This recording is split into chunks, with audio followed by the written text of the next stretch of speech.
Welcome to A Healthy Curiosity, the podcast that explores what it takes to be well in a busy world.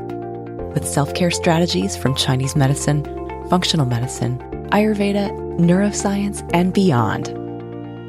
I'm your host, Brody Welch, a licensed acupuncturist and transformation catalyst, here to support you on your journey of health, happiness, and personal evolution.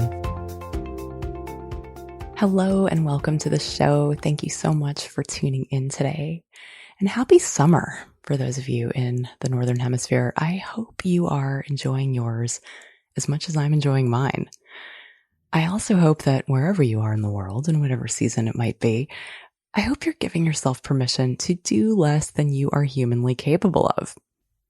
The summer is full of yang energy. It's the time of year where nature is at its most active, busy, external, hot. And the temptation that we might feel internally is to do it all, right? To get busier, to get more active, to get more social. And the energy just scatters. Like that's the directionality of the chi in the summer. If the winter is kind of this inward time about dormancy and conserving resources and where all is pretty quiet in nature, and then that energy turns with spring, the yin turns to yang, and that energy moves upward and outward with the growth of plants. That summer, it's like we're in full yang mode now. There is heat, there is activity, and it's usually a very social time, especially here in Oregon. It's like the rains stop and we have this beautiful weather, and everyone is just planning gatherings and connections, and maybe especially this year coming off a pandemic. And I have been seizing opportunities to connect with people live and in person. For someone who identifies as an ambivert, I'm kind of right in the middle of that introvert-extrovert spectrum. My social calendar seems absolutely packed at this point, but it actually feels really good. I spent 4 days with my sister and her kids and her husband and my husband, and just so sweet to be able to just spend that time together.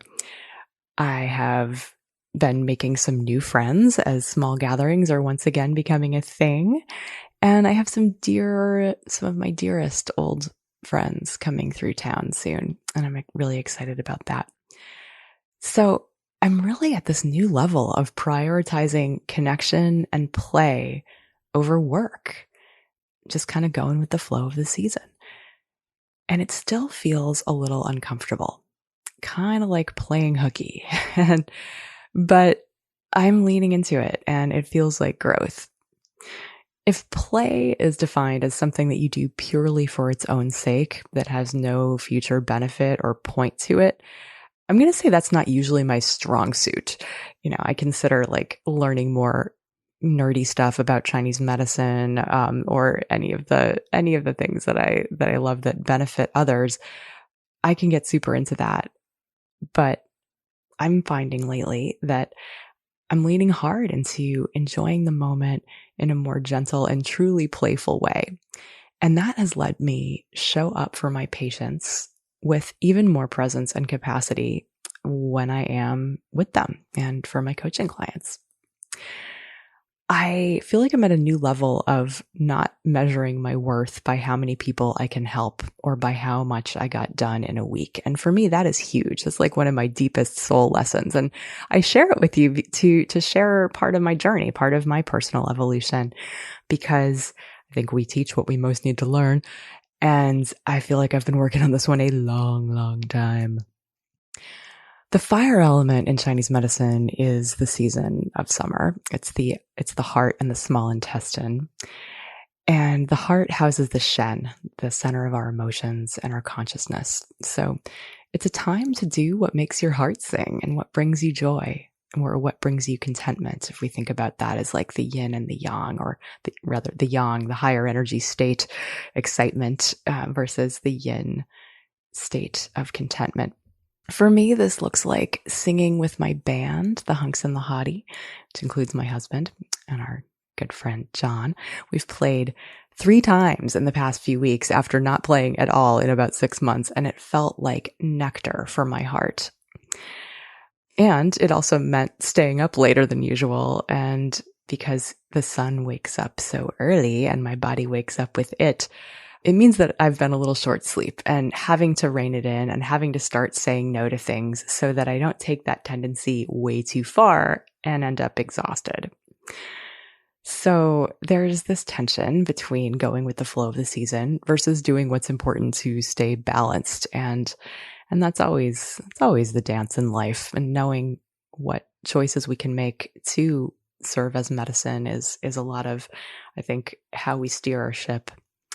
And so for me, that means leaving a little bit more space and time and recognizing that, like, okay, yeah, connecting with people, that's great and all, but I can't do it every night without feeling depleted, which is great because during COVID, I felt like, even getting together with someone for dinner or like having a Zoom call after a day of seeing patients was just way too much. It was like exhausting in a way that it hadn't been.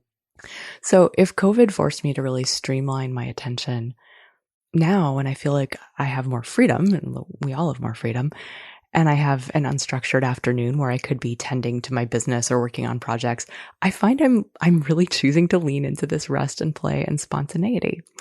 And it feels like breathing oxygen into a long dormant part of myself and helping it come alive.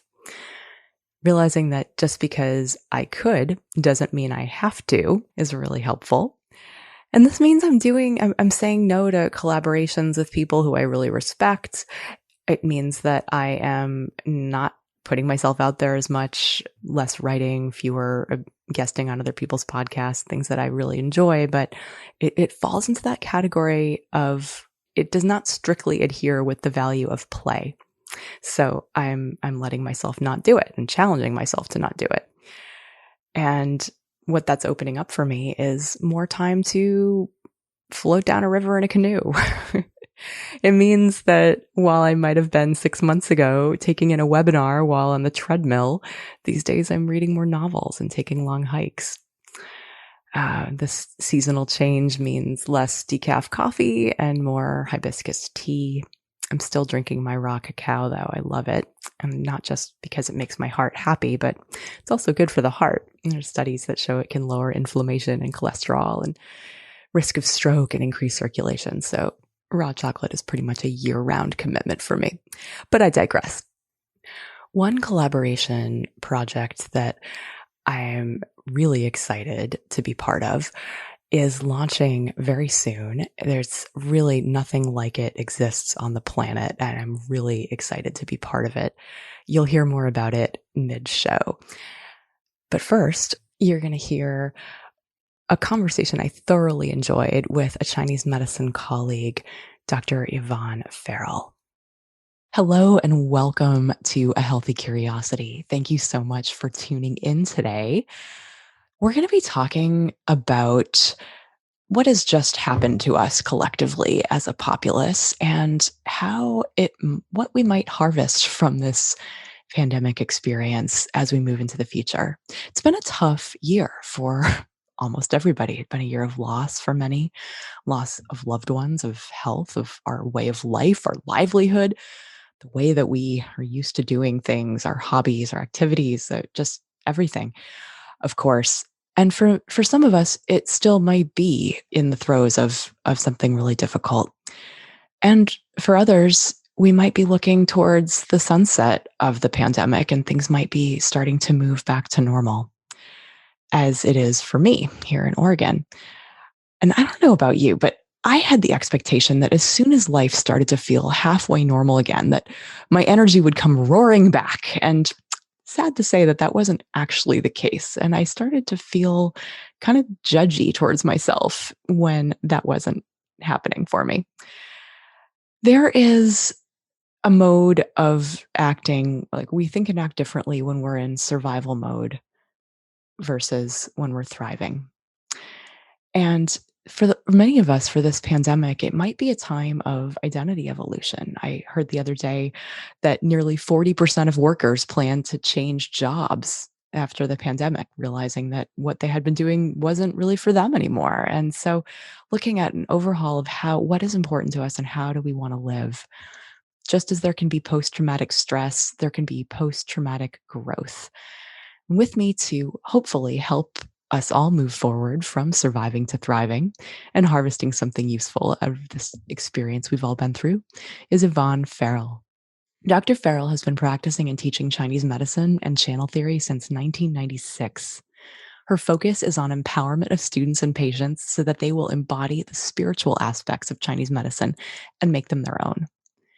She believes that self cultivation, self knowledge, and critical thinking are essential in developing capacity as a practitioner of Chinese medicine. And she's the author of 2 books, Psycho Emotional Pain and the Extraordinary Vessels, one of my favorite topics, and her latest, Acupuncture for Surviving Adversity, published by Singing Dragon. Yvonne, welcome to A Healthy Curiosity. I'm so excited to talk to you today. Well, thanks for having me. I'm looking forward to our conversation. When we chatted a week ago or so, we were talking about just starting with like, hey, you got up this morning. You deserve a pat on the back.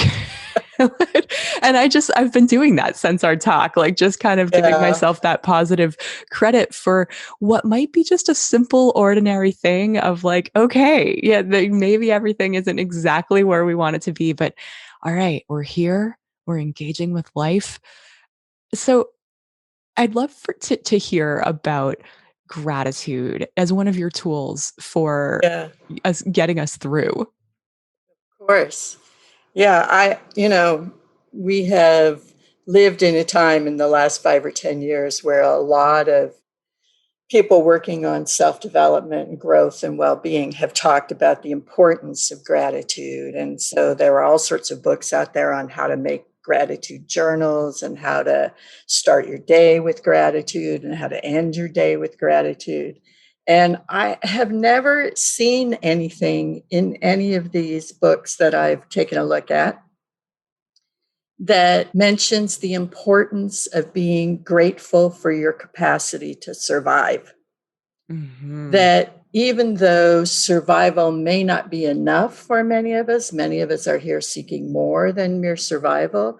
If you survived, like you said, if you woke up this morning, then your body did everything it could do in the previous day to get you to this point. And for me, the reason for gratitude is if you have survived, you have time for more. You have the opportunity now to work towards something more than survival. So I always feel like you should open up your eyes in the morning and say, hooray, I did it. Now what? What's next? It's great to start with a win, right? It's Yeah, like and our bodies are amazing at adapting and helping us to get through. And that can be, of course, a double-edged sword in that we start to habituate to things like pain and tolerate them for longer than, like it fades into the background after trying to get our attention over and over again. So in a way, it's like it's not always a great thing that our bodies can just persevere, but the fact that it does push these things to the background so that we can go on with life without necessarily yeah. interrupting it or modifying it in a way that we don't want to. So it is really working for us in that way, and we can be grateful for that. Yeah, I always say that, survival, the capacity, the human being is built for survival. We're remarkably built for survival. We have so many redundant systems in the body that are all designed to keep us alive. But those things are meant to happen in the background, and they're not meant to be consumers of resources in order to function that take away from our ability to have more in life. So, yes, the ability to survive is good. Being stuck in survival as the limits of your resources, not so good, because there is a price to pay for survival when it is sustained when the act of survival or being in survival mode is sustained for an extended period of time. Health goes downhill and quality of life is impaired. So, yay, I survived. Now, what can I do to learn and grow from the previous experiences so I can increase my level of well being, so I can let go of that which no longer serves us, so that I can pursue meaning and purpose in my life. And it's a dance, right? You have to find a balance between the two, surviving and thriving. It feels like a kind of a hierarchy of needs thing, right? If you really Mhm. are putting out fires all the time, it may not be the time to you may not Yeah, have the luxury of having time and space to connect with yourself and find out what your yeah, next inner directed thing yeah. is. And yet, so I think about my stressed out patients, right, who are they're just doing whatever they can, and recognizing, just as a practitioner, being able to hold the space for, like, one, for being kind and compassionate for someone in that situation, but also inviting them to think about how could the way that you're living become a little bit less impossible, right? Like, because if we're constantly, I know for myself, it's like I was running an energy deficit for many years with that I didn't even acknowledge was happening until I stopped. And then once I had that ability to look back and see just what an energetic hole I was digging, like putting out way more energy all the time than I was able to give back to myself through rest and nutrition and, mental rest especially, that was perpetuating a lot of issues like hormone imbalance, insomnia, anxiety, things that I didn't realize. Oh, I don't actually have to live with this until. I mean, I feel like that was part of, for me, the gift of COVID was really forcing myself to do less than I've been humanly capable of, which was super hard. I felt like I was losing my left arm. I felt like I was losing this piece of myself. But on the other side of that, it's been like amazing what I have learned in the quiet, right? Giving, like, just giving myself the gift of doing less and allowing there to be space. Anyway, that there is, in a way, I realized that some of my patterns were rooted in authentic desire, but some were kind of just self-perpetuating because it's what I had been doing, and it was maybe time for that pattern to die. Yeah, well, and I mean, that has been the gift of the pandemic for many people, but that gift of self examination can't really occur when you are in the thick of survival mode, Right. when the sky is falling and the bombs are dropping all around you, when you're afraid to breathe because you're going to get COVID and may end up on a ventilator. You can't really do that kind of self examination. But when you have the opportunity to slow down, a little, like we've had in many cases where we've had to lower our expectations, Yes. then maybe, you can do some of that self examination. And I think the beauty of the kind of acupuncture we're talking about is it can take your nervous system out of that, oh my God, the sky is falling. Oh my God, I'm going to die. Oh my God, where's the next blow going to come from? Oh my God, someone's going to pull the rug out from under me, and give you a sort of period of respite where the nervous system isn't so hypervigilant and so hyperreactive, that maybe you can start to look at what your part in it is, and what is it about your lifestyle, or even in a deep way, your belief systems that keep you from perpetuating this deficit as you're talking about. Yeah, that absolutely. I think that is it right there. That sometimes we might be in a job where we have to work crazy hours, but there also might be some agency in that. Like that, do we really have to do we really have to do that in order to in order to meet our own expectations? Is there a way that we can change our own expectations and beliefs about ourselves and about how we have to move through the world such that we can open up a little bit of space? Yeah, and being aware of how sort of culturally indoctrinated we are. I mean, most of us in this country have learned from very early in childhood to override the body's messages and keep going. which is just the basics of health, right? Sleep when Yeah. you're tired, eat when you're hungry, drink when you're Yeah. thirsty, rest. Yeah. Yeah. Yeah. Suck it up. Keep Uh-huh. going. Suck it up. Keep going. You Right. can do this. Right. Just Identify with do your it. mind, not your body. Your body is Yeah. there to prop up your head, and everything that, the only thing that matters is how much you get Yeah. done in the world and not how you feel. Yeah. So how do you undo that? I mean, that's not like flipping a switch. You can't take that deeply habituated indoctrination and just say, well, I'm not going to do that anymore. Right. I don't buy into that.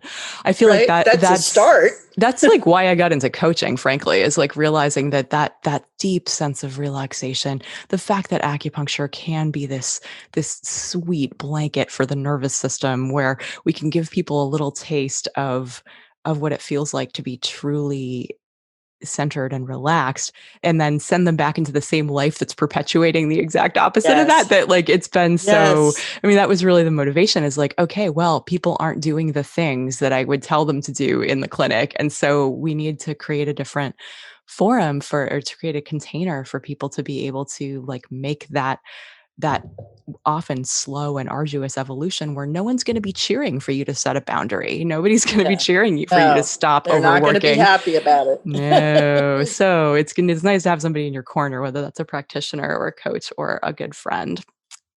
Have you ever had those patients who come to you and they get a treatment, it's their first treatment, they don't know what to expect, and afterwards they say, oh my gosh, I'm so tired. Yeah. And you have to say to them, no, you're actually not tired. That's what relaxation feels like.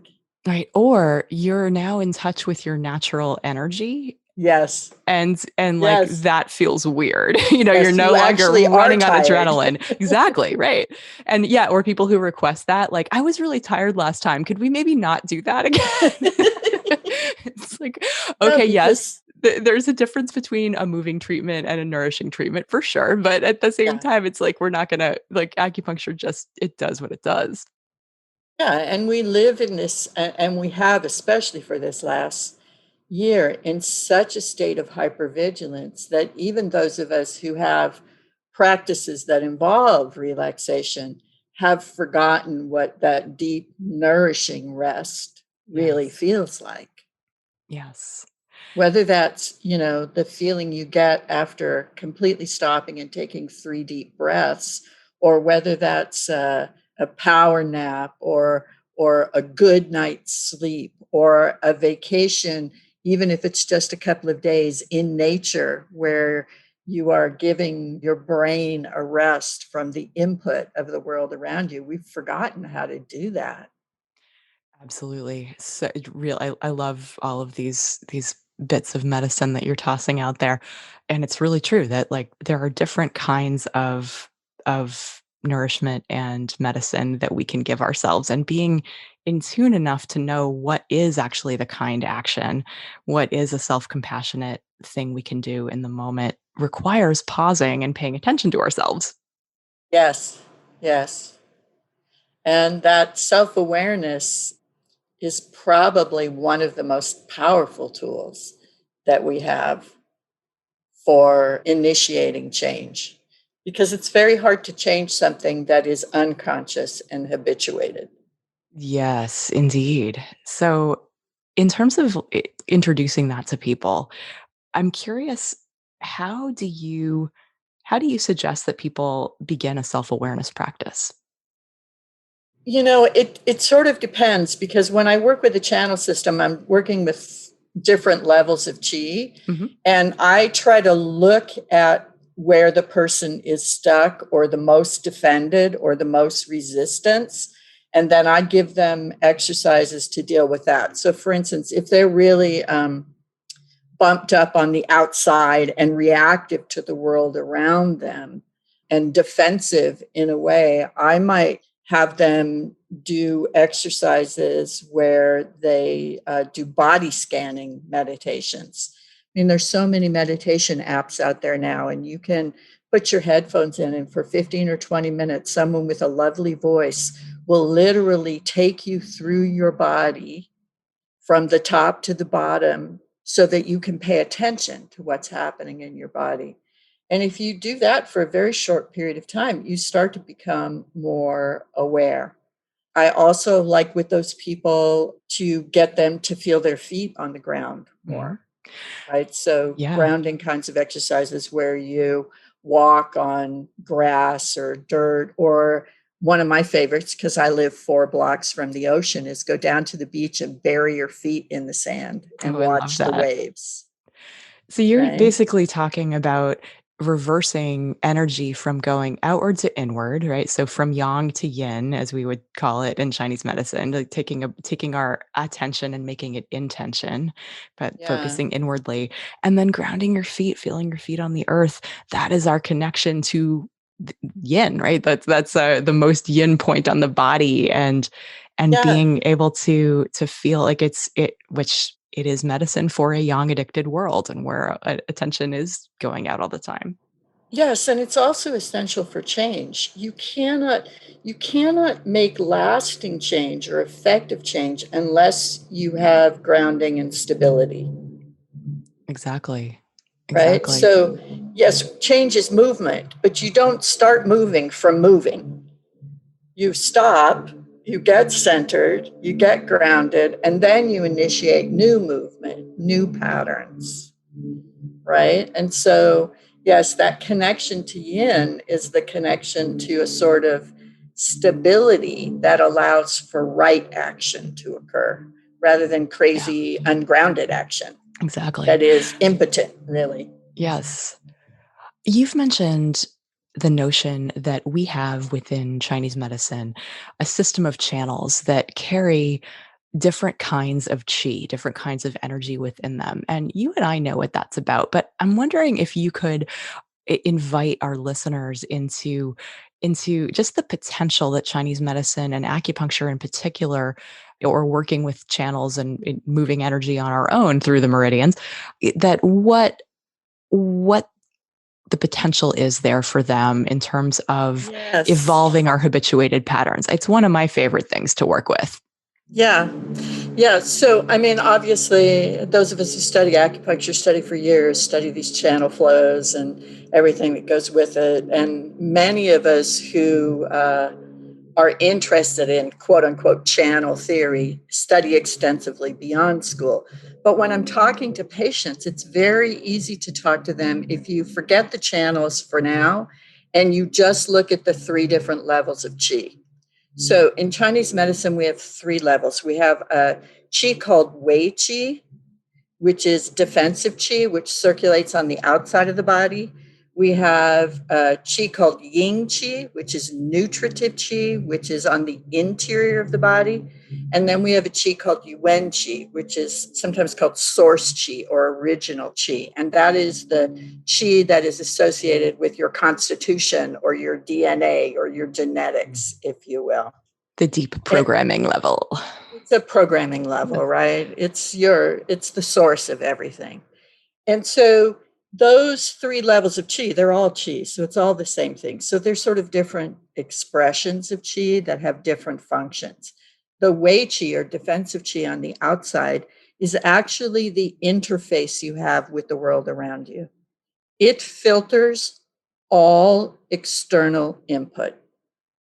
That is input coming through your senses, through your eyes, through your nose, through your mouth, through your ears, every touch, every change in temperature, every word that comes at you, every face that you read and interact with, all physical contact. That chi is supposed to defend you against unhealthy or what we would call pernicious influence, Right. dangerous input, And that would include toxic input. pathogens like bacteria and Yes. viruses and Yes. that and Absolutely. things that don't belong within our personal Yes. ecosystem. Our Weichi is supposed to keep that out. It's supposed to filter out that stuff that could throw us out of It balance. could be harmful. And that harm could be physical harm. That harm could be emotional harm. That harm could be mental harm. That harm could be spiritual harm.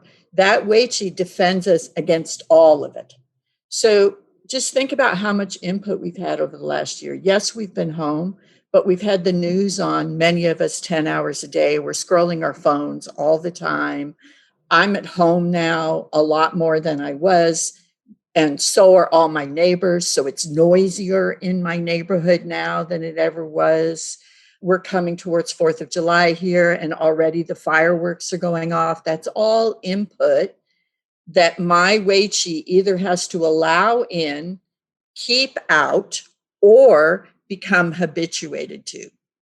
Meaning your Weichi also learns how to ignore input in order to survive. Yeah, exactly. And that can be, and it can also overreact, right? It That overreact, it can underreact, right? And really what we want is to have it react appropriately to input, right? And so in Chinese medicine, we can balance that so that defense becomes healthier. On the inside, you have the yin qi or nutritive qi. That's the qi that's associated with your digestive function. How do you nourish your body? But it is also the qi that gets the blood moving in the body. And in Chinese medicine, the blood is associated with memory, it's associated with emotion, it's associated with nourishment, it's associated with ballast or anchoring. It keeps you centered and grounded. And so when that chi is out of alignment or distressed, our ability to relate to one another is impaired. Our ability to interact emotionally is impaired. Our ability to know what is healthy for us and what our body needs is impaired. The ability to nourish ourselves is impaired. the blood is, yeah, we often think of the blood as being the currency of our sense of self and like holding on to our sense of who we are in the world and also of emotions because it's pumped around by the heart, and the heart is what integrates it's the emotional center of the body as well as the center of consciousness that sort of ties it all together for us. And when we are feeling maybe insecure, or maybe we're not, again, like that ability to feel good in our own skin, a lot of times predicated on the health of blood. Yes, and not only that, in order to digest life and process life, whether that's food or experience, we must have good circulation of blood. And the yin qi allows for that to happen, that circulation to keep going, because you can't process if everything is stuck. Right, stagnation begets stagnation, and that's actually one of the ways that we get old, right? Is that when Yeah, we lose the ability to adapt, we lose the ability to like it's almost like the blood freezes within the channels, and so we lose capacity. yeah. And we get old, but we stop growing Yes. because we need circulation to keep growing, to keep moving, to keep learning. So then the last level of chi is yuan chi. That's that sort of constitutional chi. This is the chi that you come in with. It's the resources that were given to you during gestation from your parents and their parents, right? That's that sort of what we call in Chinese medicine prenatal chi. Determines our constitution, and it Yes, houses our unique gifts, our the things that make yes, us uniquely ourselves are said to yes. live at this Jing level or in the Yuan Qi. Yeah. So that we sort of look at as the level of authenticity, right? Your true personality, not the created personality or manufactured personality that you develop in order to get along, but actually who you really are. And seated in there, if there's an imbalance, will be belief systems that don't support health.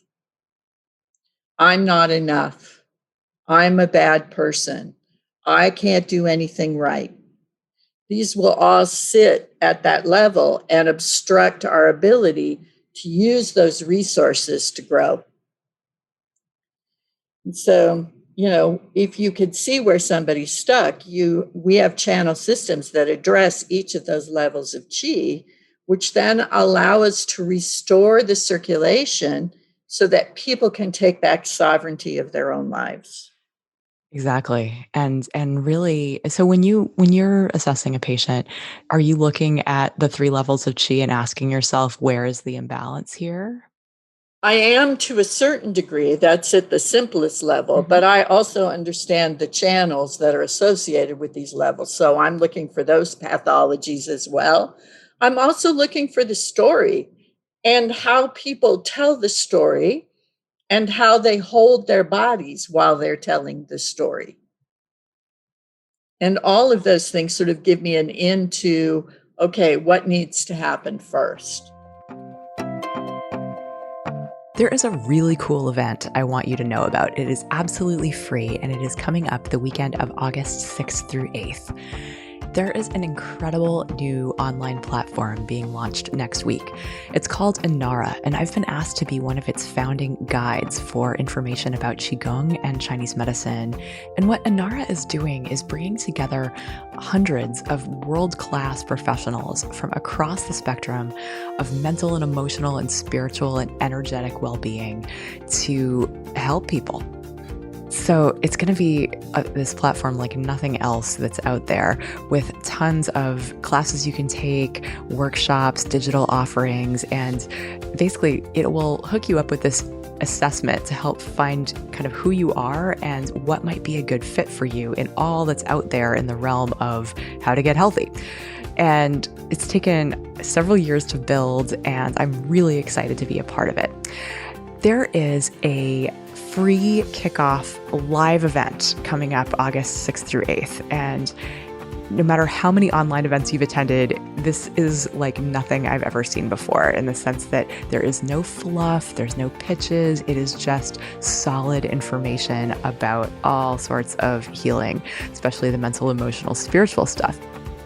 If you're looking for practices to help you manage your reactivity, relax, calm down, if you are struggling with trauma, anxiety, depression, dissatisfaction with life in general, or any addiction issues, you're gonna want to be part of this event.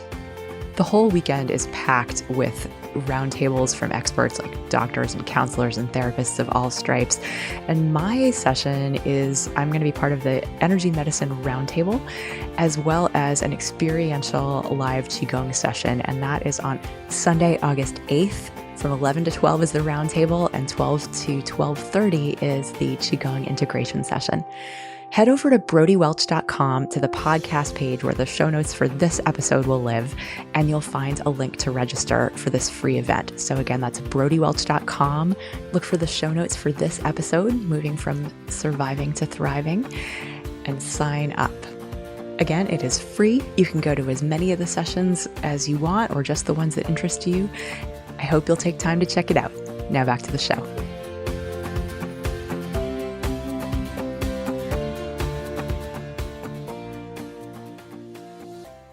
I think that's it, yeah. That as a practitioner, being able to take in all of those clues, and because it's this, obviously we're just giving people a taste of it today, but that idea of like, is this person putting a whole lot of energy propping up an identity that isn't them? Like there's a mismatch between what they're presenting and who they really are. Yes. That's going to be the Weichi. We're using some of our essential chi to prop up Weichi in a way that isn't really authentic. So we might look to the divergent meridians for that, or we might look to the Yes. extraordinary vessels for when something is a deeply rooted constitutional thing, or something that happened in childhood that we haven't been able to move on from.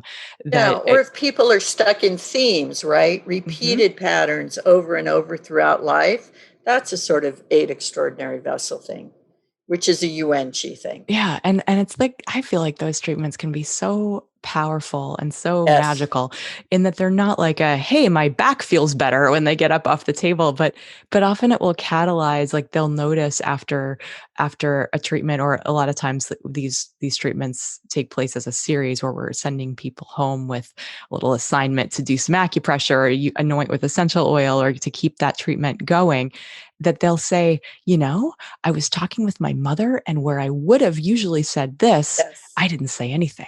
And Yeah. it's like, and it's not like, and that's the kind of subtle level of like, okay, this person is not reading from the same script anymore. They're doing something different. Yes. And that is kind of when we think about like habituated behavior patterns and like, what does that even mean? It's like, to me, it is being able to change the way that it's always been with some of the people in our lives, and in those relationships, and with ourselves. Yeah.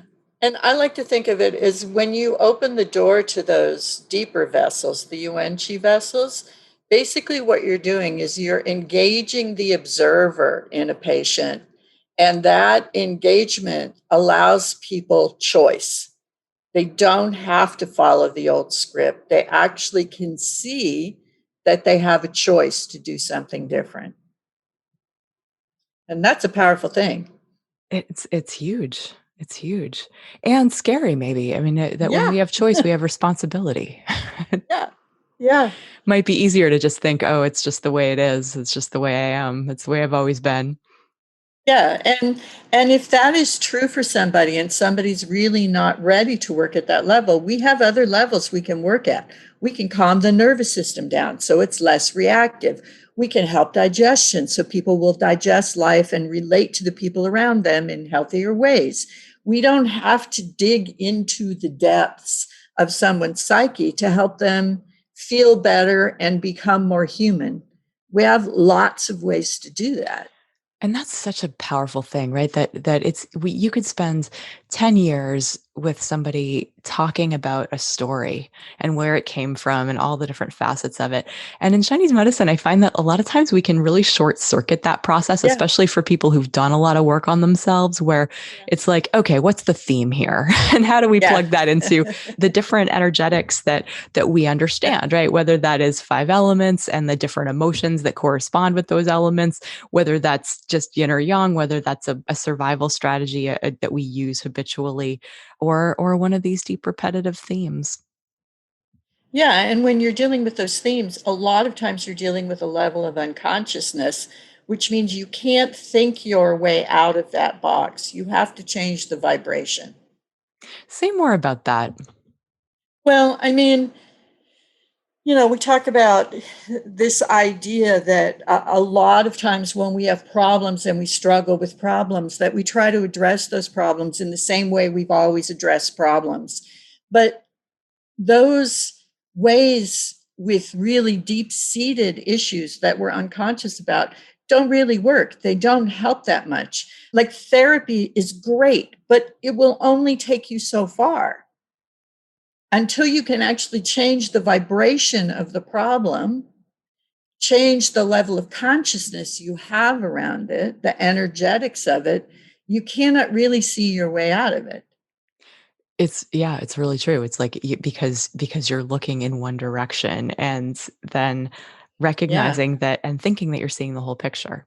Yeah, yeah, yeah. You don't know you're in the box. Or, as we teach our students in acupuncture school, you're one of the three blind men and you have a hold of the elephant's leg and you think that's what an elephant looks like. And somebody else has the tail and they think that's what an elephant looks like. And somebody else has the ear and they think that's what an elephant looks like. Right? So we're blind to the bigger issues. And what we need is to get our sight back so that we can see the bigger picture so that we have choice. I love that. I love that. When you are stuck in a habituated behavior pattern, there's always a price. And we've alluded to Yes. that a little bit earlier in the conversation Yeah. about just like the physical price that we might pay for adapting to that feeling of tension in our neck and shoulders as we stare at the computer for 12 hours a day. And we just habituate to that. And then pretty soon that tightness becomes, the fascia gets tightened down and the chi stops moving. And then we get neck pain, or whatever, that Yeah. there's a price tag there. What kind of a price tag might be going on at these deeper levels that we've been talking about? Yeah. So we're talking about chronic degenerative illnesses. And in a very large way, we've seen the exponential growth in the number of chronic degenerative illnesses that people in this country are suffering, and also autoimmune disorders, right? Where you have an experience or you have a disease, like, say, Lyme disease, right? And your body fights off the infection the best that it can, but there's some lingering infection there that it can't get rid of. So, what does it do? It creates inflammation and puts it into different systems in the body, into the joints, into the skin, into the brain, right? And that is the physical price you pay for not being able to get rid of that toxic invasion. But we also have a lot of other kinds of toxic invasions that are sometimes emotionally overwhelming, and we can't deal with them. We don't have the resources to deal with them in the time. And so we push those into the blood, or we push them into the joints, or we push them far away from the heart and the organs so that we can stay alive. And the price for that is chronic arthritis, things like chronic inflammatory bowel disorders, rheumatoid arthritis, autoimmune kinds of conditions, lupus, things like that, where the body is now paying the price for survival.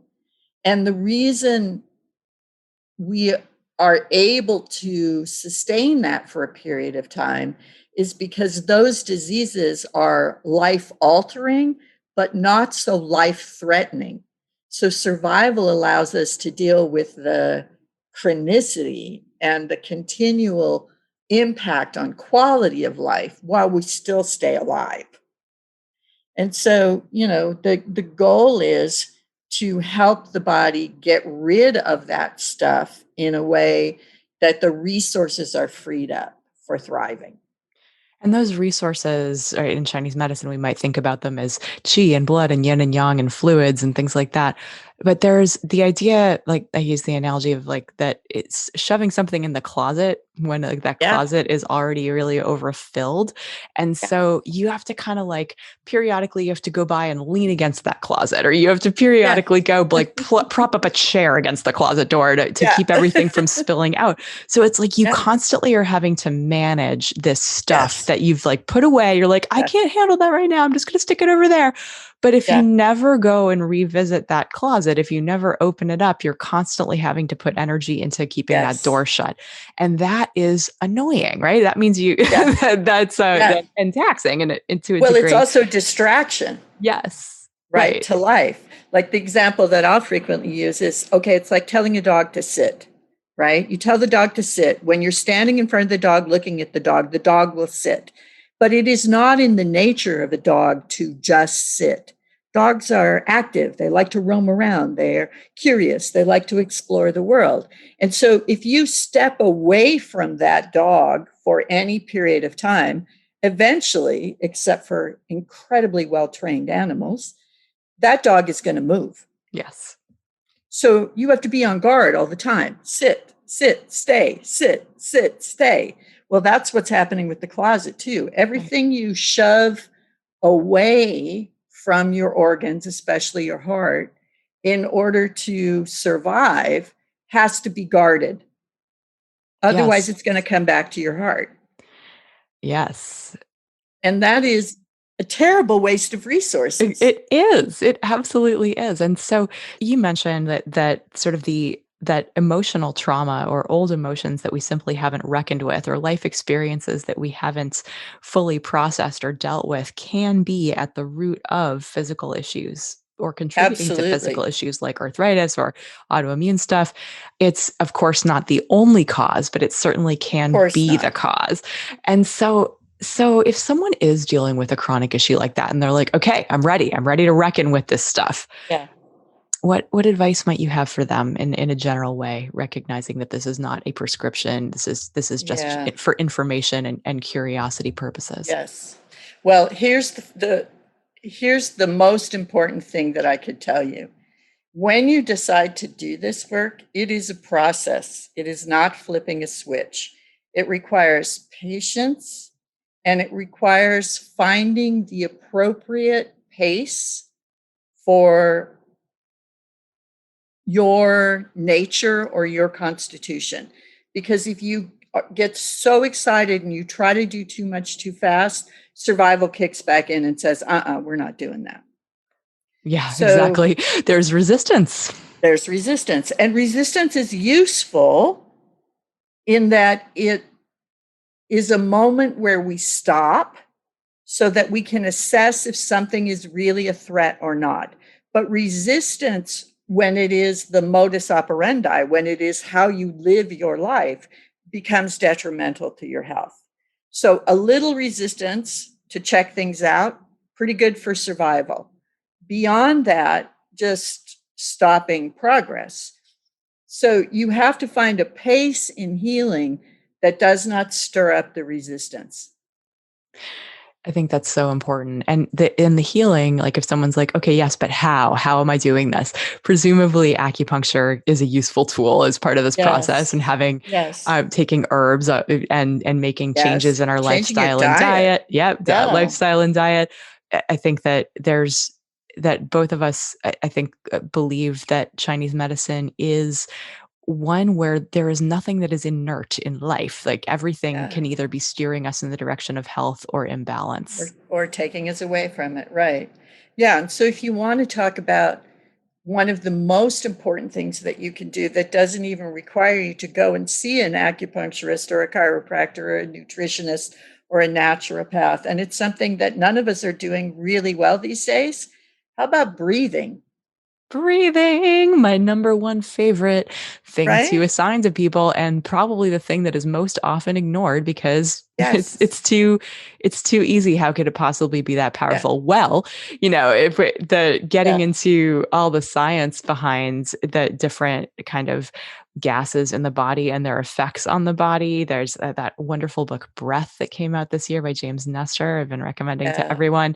Simple qigong that is essentially just the breathing piece without even moving can be absolutely profound. Right. It's the thing that gets us embodied. It is your first breath when you leave the womb that gives you autonomy as a human being. It gives you life, right? And so the problem is that when we really breathe well, we also feel really well. There's a spirit associated with the lungs that stimulates sensation in the body. The corporeal soul, it's called the paw, is the Chinese name for it. It activates our ability to feel things deeply and profoundly. So when we breathe really well, we feel more, and that can be uncomfortable. Oh yeah, then And so things. people resist it. Yes, exactly, and taking a full breath, or a lot of times, like, one of the breathing exercises that I probably give everybody who's stressed is the sighing until you yawn, right? So Yeah. just helping people to give, like, an audible sigh, so they're getting rid of more air than they're taking in, and Yes. that's gonna have a down-regulating effect on the nervous system, so relaxing, Absolutely. and that yawning is that natural, the body's ready to take in more, right? And so that will kind of increase capacity. The supercharged version of that for people who might have old trauma in the past, it's something that goes by many names, holotropic breath work or rebirthing, or just different kinds of it's a more intense breathing practice of breathing into the belly, breathing into the chest, and then Yeah. breathing out through the mouth repeatedly for quite a while, like 15-20 minutes. And that it's very, very common for people to have all sorts of wild experiences there, right? Where temperature fluctuations, or Yeah. sobbing, or fear, or like whatever it is, but then Flashbacks. they're through it. So the things that, like, just simply breathing can move energy in an incredible way, in a way that sort of opens some of those closets, maybe, and like opens and allows us full access to Yeah. our our ourselves. Yeah. And here we talk about pacing and process, right? So I've got some patients that I literally say to them, okay, your homework for this week is to set the alarm on your phone for 2 times a day. You pick the times. And when that alarm goes off, you stop whatever you're doing and take 3 deep breaths, just 3. And if they're really stressed out, I'll tell them make sure the exhale is longer than the inhale. Mhm.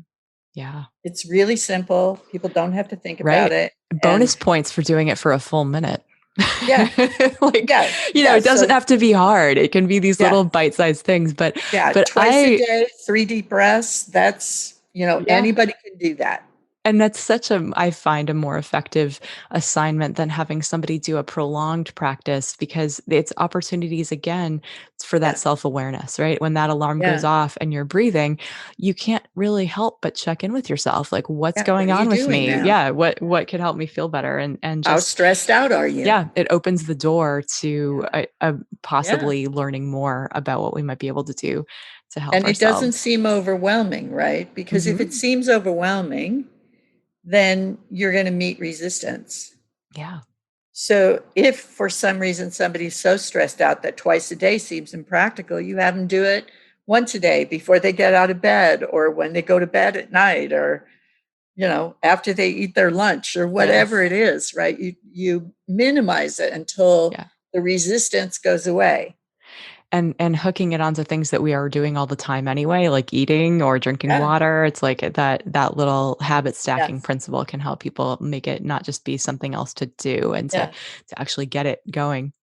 Yeah. It's such a powerful thing. It changes your whole state of beingness to breathe.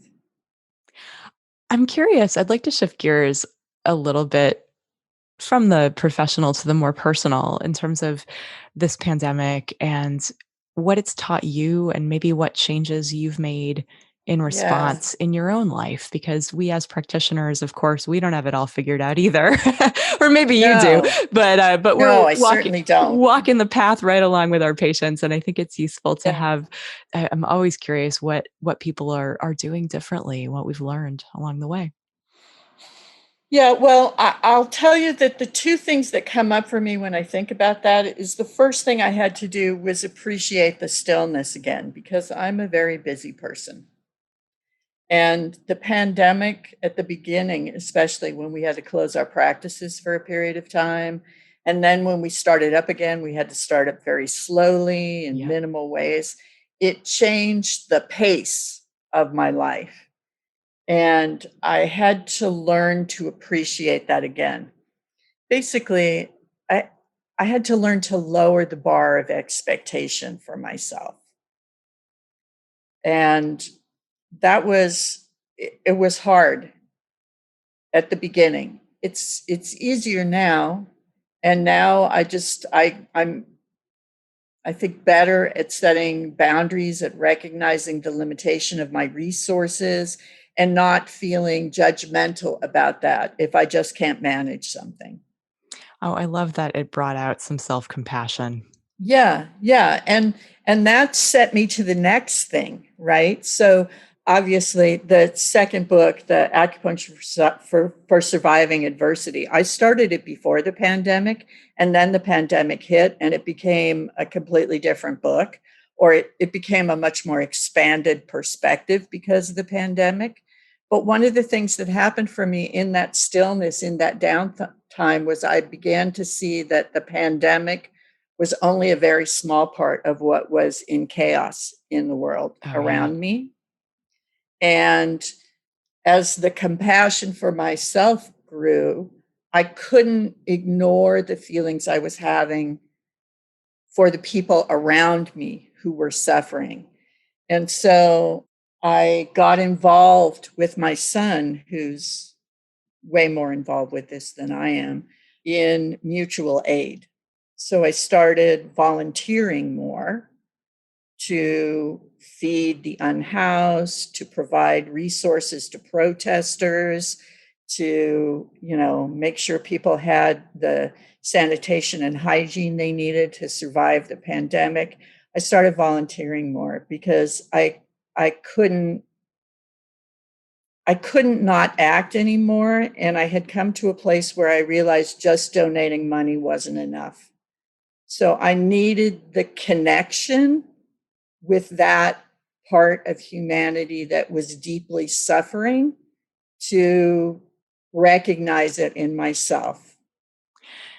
It strikes me that that is an awareness that would be very hard to get to when you stay at maximum busy.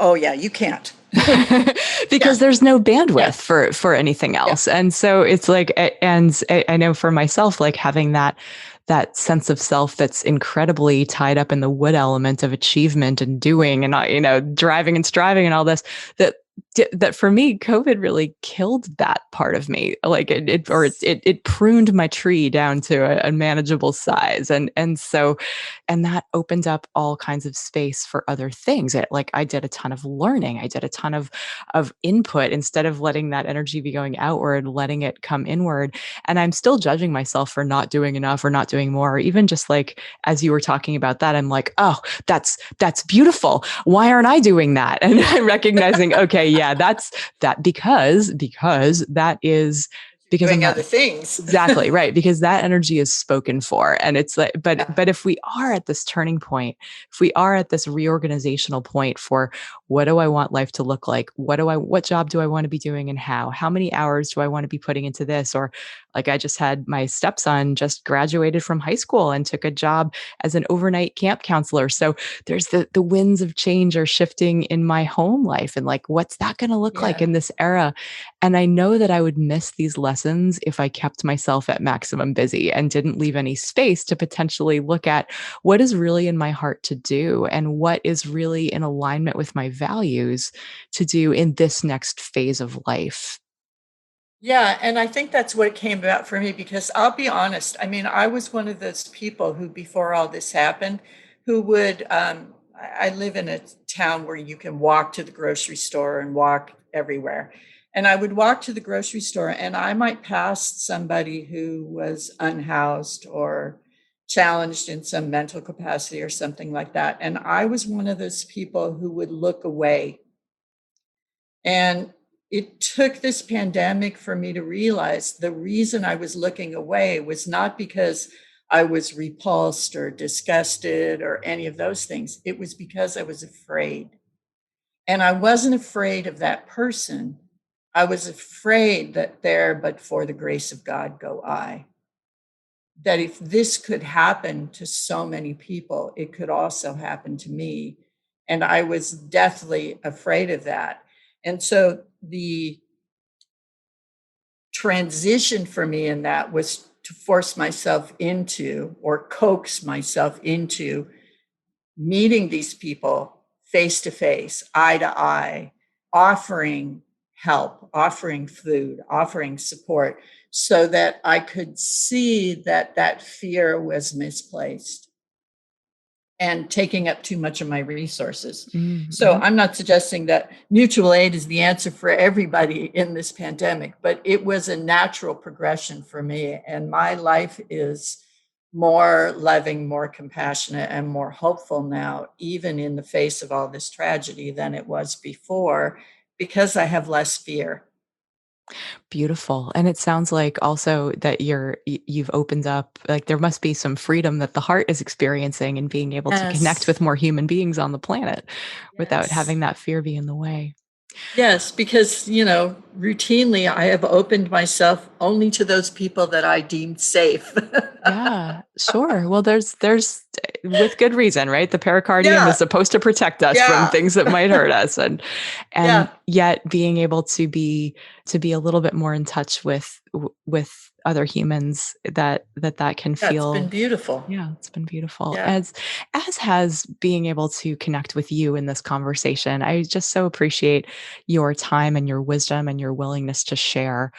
Any last thoughts before we wrap up today or anything that you'd appreciate people out there knowing who are Yeah. maybe ready to move from survival to thrive? Yeah, I think the one thing I would say, I think we sort of hinted at it or alluded to it earlier in the conversation, but what I would say maybe to make it clear is that we all have a critical voice. And that critical voice allows us to judge ourselves more harshly than we judge the people that we love and care for.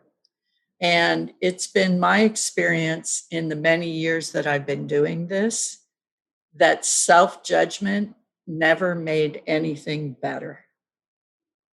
So And true. so, and so, that's my last little word of wisdom is when that self judgment or critical voice comes in, you need to get a little mantra, something along the lines of, thank you for sharing, and I'll be doing what I think is best for me now. Yes. I will be aligning with self-compassion now. Thank you very much. Yeah. Whatever it is, find your own phrase. But I appreciate your voice, but it's not going to change my goals. Yeah. Right. I'm passing the mic to the inner wise one, not the inner critic. Thank you. Yeah. Yes. Yeah. Because I have never seen it. I mean, if I thought it worked, I'd be teaching people how to be self-critical. Right, exactly. But the fact is, and I love Kristen Neff's work on self-compassion. I've spent a lot of years, I feel like, trying to get that down. But yeah, like we are not these little kids who need stricter parents internally. We actually will grow far faster and with more ease and grace when we can be kind to ourselves. Yeah. And it's not really about being easy on yourself or cutting yourself slack. It's about being compassionate with your ability to respond to experience in the same way you would be compassionate with anyone suffering. Exactly. And That's fair, yeah. right? And it's right. So that's the common humanity piece, right? Recognizing that we are deserving of that just like everyone else, and that we are flawed humans just like everyone else. All of that. Yes. And that perfection is an ideal that has nothing to do with wholeness. Exactly. That we can be whole, that we can be well without being perfect. And that we can honor our own gifts instead of comparing ourselves, our own shortcomings to that which we admire in others, right? Yeah, it's part of who we are. Yvonne, I could talk to you all day, but I know we both have things to do in our lives. I'd love for you to let people know where they can connect with you if they're so inclined. Yes, the website for my office is laherbsandacupuncture.com, and the and is A-N-D, not the ampersand. We'll have links to the show in the show notes at brodywelch.com. That's Brody with an I-E and Welch with a C-H. Dr. Yvonne Farrell, thank you so much again for joining me today to talk about this time, this historic time that I hope everyone can grow from.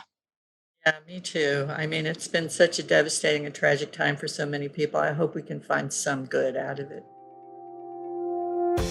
Thanks for listening today. To check out the show notes, get on my email list, or drop me a line, head to brodywelch.com. That's Brody with an I-E and Welch with a C-H. I'd love to hear from you. If you learned something new or feel inspired to try something different in your life, I'd love for you to pay it forward by sharing this episode with a friend who you think could also benefit, and give them a reason to listen. You'll be helping to create a world where we encourage each other to embody self-respect. Till next time, be good to yourself.